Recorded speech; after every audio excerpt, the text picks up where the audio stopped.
Hello students, myself Rakesh Misra. Today we are going to talk about very important topic, regulation of gene expression in prokaryote. This is very important topic for class 12 student. It is from chapter 6 and under the regulation of gene expression. In previous video lecture you have learned regulation of gene expression in eukaryote. Now let us talk about regulation of gene expression in prokaryote. Prokaryote consists the mononems, mostly bacteria. In 1961, the two scientists Francois Jacob and Jacques Monod, it was discovered and given by Francois Jacob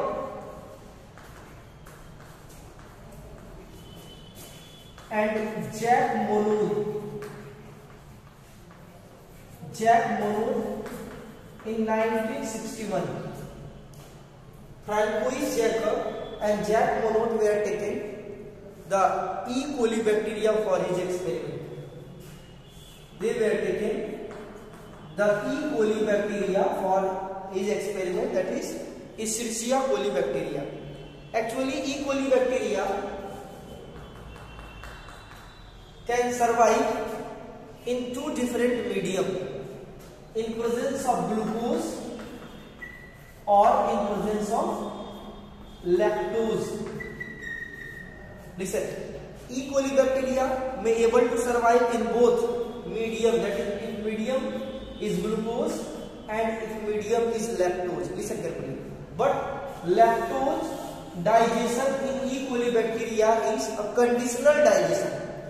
Even if the glucose is present, then E. coli bacteria begin the digestion of lactose.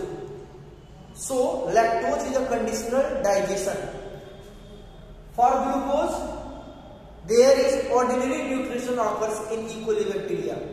But for lactose, E. coli bacteria perform the process of lactose digestion through the different and specific manner.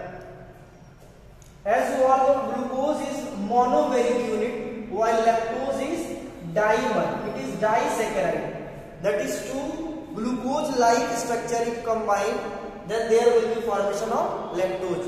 What actually made up by lactose? Listen carefully. Lactose made up by the glucose and galactose.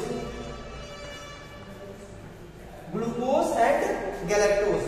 Both are monosaccharide. When combined with the peptide,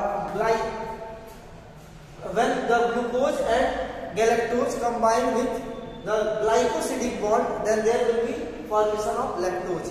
So I hope your concept regarding glucose and galactose is clear.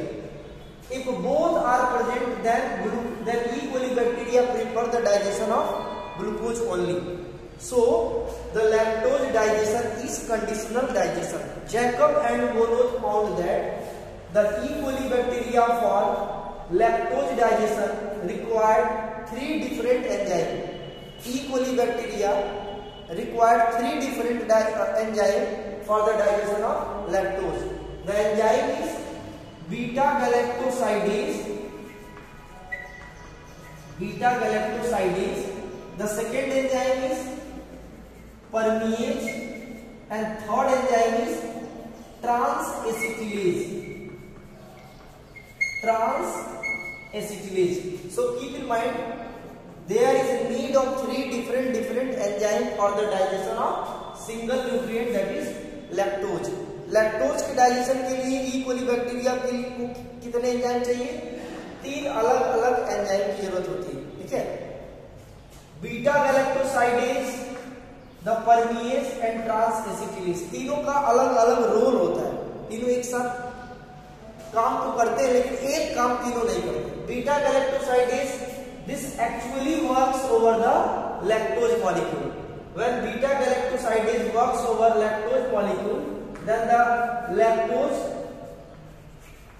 digests into galactose plus glucose.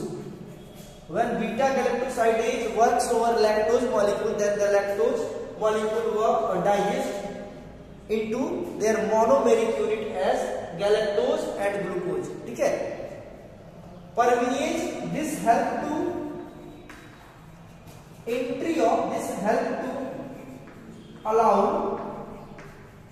the entry of lactose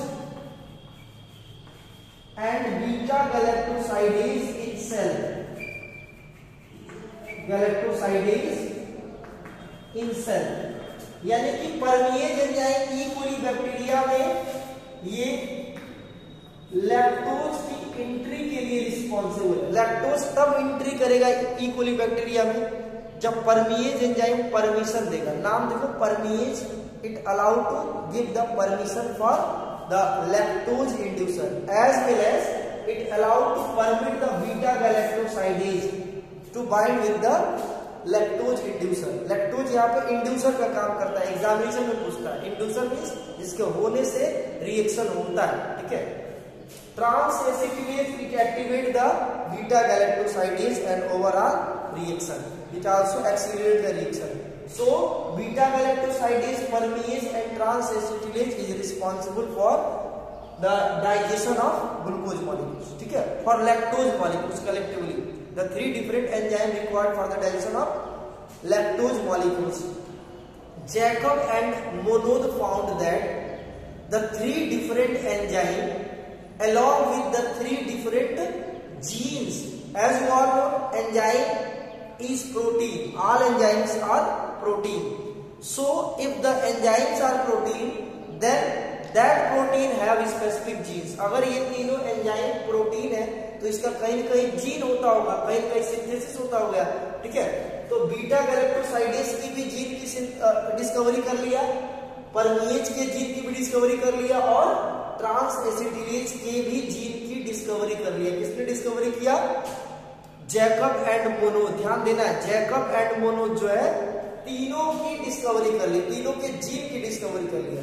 इसका मतलब lactose digestive enzyme की भी discovery किया plus उसके respected jeans की भी discovery कर लिया, ठीक है। कैसे डिस्कवरी किया और क्या नाम था सबको ध्यान देना है, बहुत इंपॉर्टेंट है ये जानना समझना। लिसन, जीन सेगमेंट किसमें होता है? डीएनए पे। ध्यान देना है, तीन अलग अलग जीन सेगमेंट की डिस्कवरी किया जैकब एंड मोनो ने।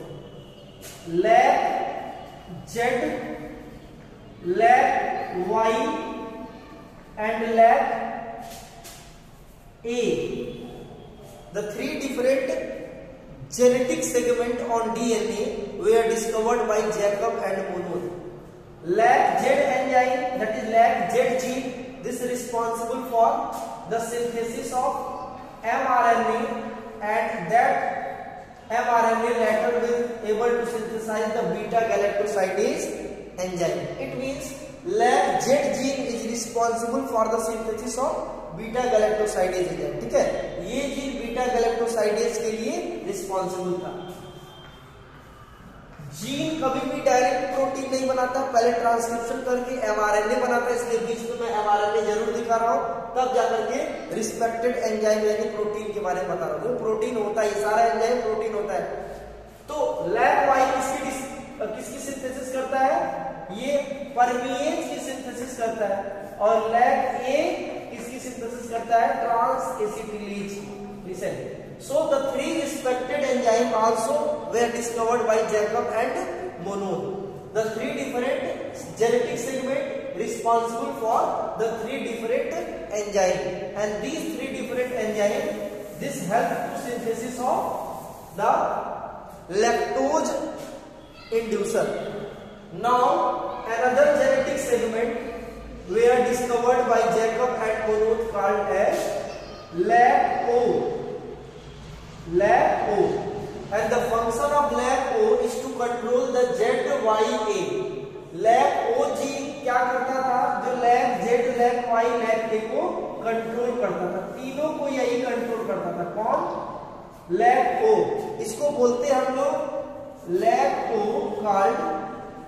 LAG-O called operator gene. Operator gene that help to control the structural gene. What is structural gene? Listen, LAG-Y Y, lac A and lac Z collectively known as structural genes. Structural gene. Listen carefully. Lac Y, lac A, lac Z. These three collectively known as structural genes. So you keep in mind the structural genes are lac Z, lac Y, lac A. These three genes are collectively known as structural genes. So structural genes are controlled by operator genes that is near to lac Y, lac A, lac Z. Listen, the operator gene further controlled by another very specific genes called as lac I genes. Lac I genes regulate the operator genes. Listen, this is the lac I. Lac I genes, this help to regulate the operator gene. This help to regulate the operator gene. It means ZYA controlled by lac O and lac O controlled by lac I. How? Lac I is the genes that is responsible for synthesis of very specific protein that is called as lac repressor protein. Lac repressor protein. अब देखो ध्यान से, lack आई कैसे lack ओ को control करता है? Lack आई एक special type का प्रोटीन बना के एक मैसेज भेजता है कि जाओ और लैक ओ को चुप कराओ. तो लैक ओ को ये जाकर के चुप कराता है. लैक ओ अगर कंट्रोल में रहेगा तो lac Z, lac Y, lac A automatic control में रहेंगे. इसका मतलब when lac I is active then there will be no digestion of lactose. It means we can say that lac I called as inhibitor. Listen, it is called as inhibitor. Listen, sometime most of the students confuse regarding the I never used for inducer, only lactose used for the inducer, while lac I it is used for the overall lactose digestion as inhibitor. So it acts as inhibitor. That is the very key difference. There is a gene placed between lac I and lac O. That gene is known as lac P. That is called as lac promoter. Lac promoter. And this lac promoter help to form the RNA polymerase enzyme and guide it to reach to the ZYNA in order to synthesize the mRNA. इसका मतलब lack P क्या होता है? RNA polymerase की synthesis, that is called as lac P, and this help to the lac P help to synthesis of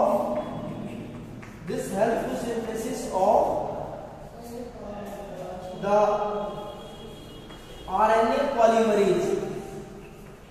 This help to synthesis of RNA polymerase enzyme. So RNA polymerase enzyme is responsible for the synthesis of mRNA, tRNA, rRNA in prokaryotes. So very important to know how RNA polymerase works in this overall different genes. RNA polymerase जब यहाँ पे बनेगा तो ये lack O से होते हुए lack Z पे आएगा. जब लैक Z पे आएगा तो क्या होगा? mRNA की सिंथेसिस होगी. किससे mRNA की सिंथेसिस होगी? लैक Z से. जैसे ही mRNA की सिंथेसिस होगी तुरंत बीटा गैलेक्टोसाइडेज बन जाएगा. ट्रांसक्रिप्शन और ट्रांसलेशन प्रोकैरियोट में साथ साथ होते हैं. ये RNA polymerase enzyme lac O से होते हुए जब Y पे आएगा तो mRNA इससे बनेगा और परमेज की सिंथेसिस होगी. ये जब लैक ऑपरेटर से होते हुए लैक ए पे जाएगा तो क्या होगा? mRNA की सिंथेसिस होगी और ट्रांसक्रिप्शन होने के बाद ट्रांसलेशन होगा तो क्या बनेगा? ट्रांस एसिटिलेज बनेगा. ये आपको जानना है और बहुत अच्छे से समझना है. ठीक है, तो ये सबसे बार प्ले कौन कर रहा है? लैक पी कर रहा है. लैक पी पे RNA पॉलीमरेज बन रहा है. ठीक है, अब आते हैं कंडीशन कि कब कब लैक्टोज का डाइजेशन होगा और कब कब लैक्टोज का डाइजेशन नहीं होगा. लिसन, दो बातें जानना है. कि जेड वाई और ए को स्ट्रक्चरल जीन्स बोलते हैं। कुल 6 ही जीन्स बनाने आपको, क्या दिखाने के लिए, लैब ओपेरॉन मॉडल को दिखाने के लिए कुल 6 जीन बनाने हैं। Lac I, lac P, lac O, lac Z, lac Y, lac A. I P O ये स्ट्रक्चरल जीन्स नहीं है, लेकिन अगर आई पी ओ को जेड वाई ए से जोड़ेंगे तो सबको इकट्ठे बोलते हैं हम लोग पॉलीसिस्टोनिक जीन। ठीक है, अब आते हैं condition 1 lactose present and condition 2 the lactose absent. ठीक है, दोनों कंडीशन देख लेते हैं। Now back to condition 1।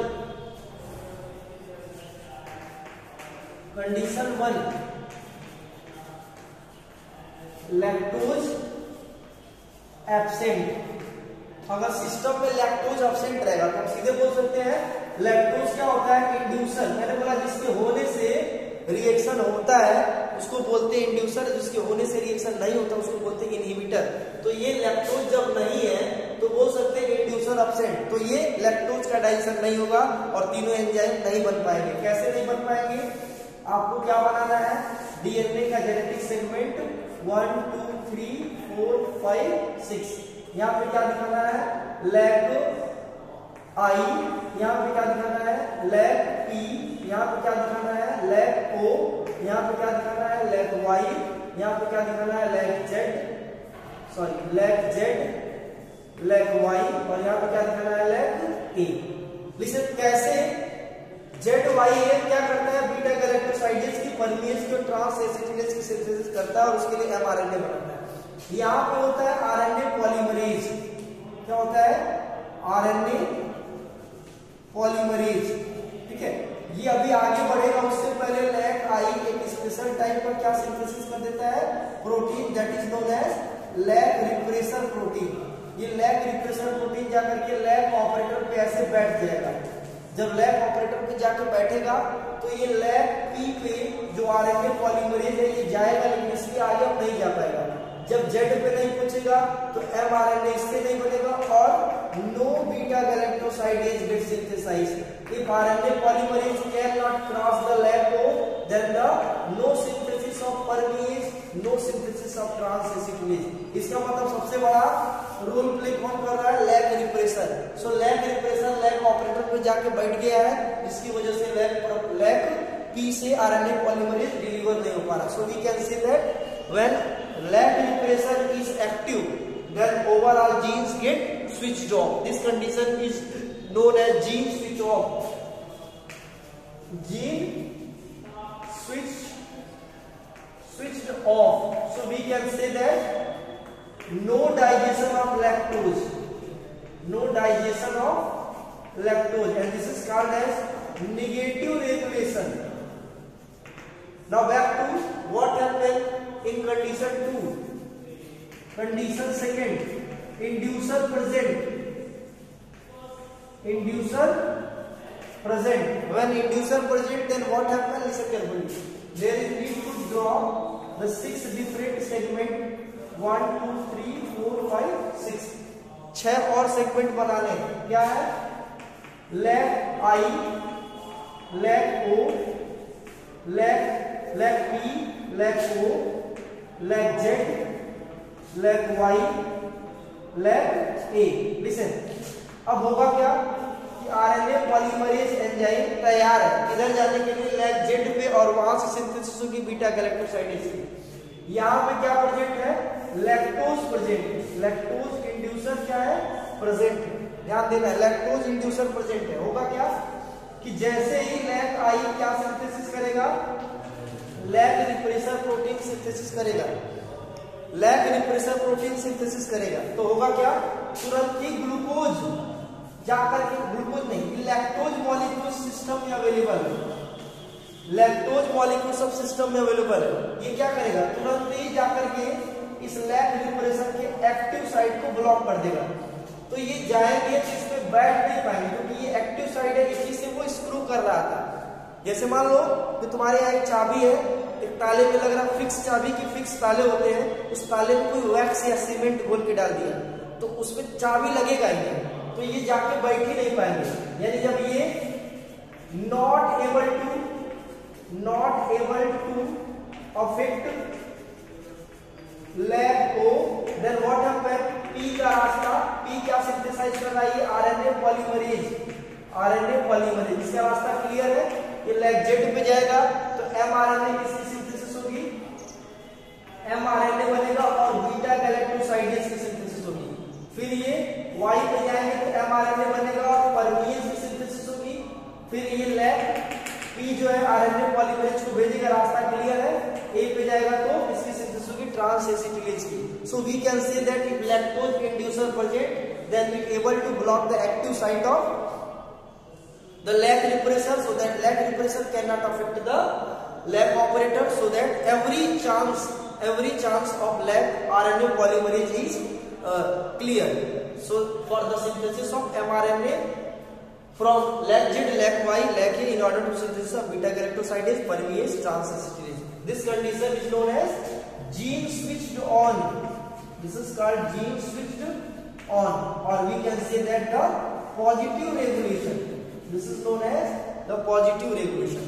This is the negative regulation, that was the positive. यहाँ पे सिस्टम में लैक्टोज नहीं था इसलिए इसका एक्टिव साइट फ्री था, इसका एक्टिव साइट क्या था, फ्री था। ये आसानी से लैक्टो पे बाइंड कर गया। इस कंडीशन में लैक्टोज, ये जितने भी लैक्टोज है वो क्या कर रहे हैं, इसके एक्टिव साइट को ब्लॉक कर दे रहे हैं। और जब एक्टिव साइट ब्लॉक हो जाएगा लैग रिप्रेसर का, तो लैग ऑपरेटर का रास्ता खाली हो जाएगा। ठीक है, that is the positive regulation. So we can say that in prokaryote the polycistronic genes and their role play are very important in order to understand the regulation of gene expression. That is overall lac operon model. 5 marks में पूछेगा। Jacob and mono 1961 में ये पूरे के पूरे model को दिए थे, इसको आपको अच्छे से जानना है, समझना है। ये लैब ओपेरॉन मॉडल है। ठीक है, इसके बाद बहुत सारे और ओपेरॉन की डिस्कवरी हुई थी, ara operon, his operon, val operon, TRP operon, लेकिन लैब ओपेरॉन मॉडल सिलेबस में मैकेनिज्म के साथ। आई होप आपको ये कॉन्सेप्ट ठीक लगा होगा, समझ में आया होगा। If you have any problem regarding lac operon model, you can frequently ask me in comment box. I will try to solve your problem in next video lecture. Thank you.